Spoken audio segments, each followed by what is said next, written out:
I suppose the big question is, are these war crimes? Well, I suspect they are, but actually proving it is never going to be easy. I was a witness, actually, at the International Court in The Hague for war crimes in the Balkans. I served there 3 times in the 90s. And it is very difficult to prove and convict people of war crimes. One of the issues is finding the people who actually did it on the ground, the tactical level, if you like.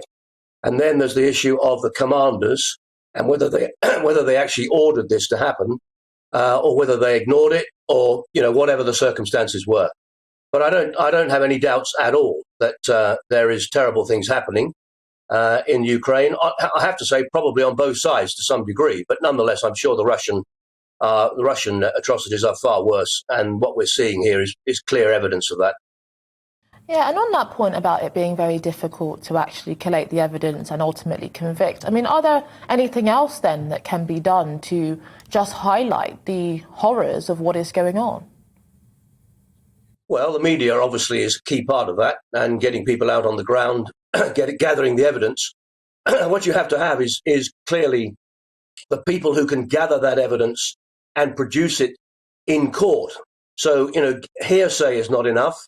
Even photographic evidence actually is not sufficient in and of itself, because when people are, in inverted commas, scattered around, their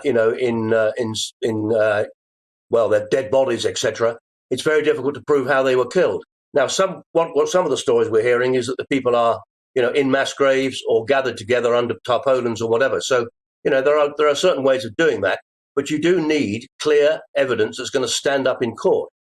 Because, rightly or wrongly, whoever ends up by being indicted will have defense lawyers and so forth who will do all they can to pull the evidence apart. These are not surprising. What is happening is not surprising. I'm afraid that in the UK and the West generally, we've become a little bit, we've become very, very, not arrogant, but we don't understand the terrible things that go on in these places. I mean, I've watched the mass graves being dug up in Iraq. I've seen what people do to each other in places like Northern Ireland. My brigade built and ran refugee camps in Kosovo. War is always chaos, uncertainty, and awful things, terrible things happening on both sides. And we shouldn't be surprised that this has happened. Now, that doesn't mean to say we shouldn't take it, as we are, quite rightly, extremely seriously. And we should do all we can to help the Ukraine in particular to gather the evidence that's going to end up by putting people in front of that international court.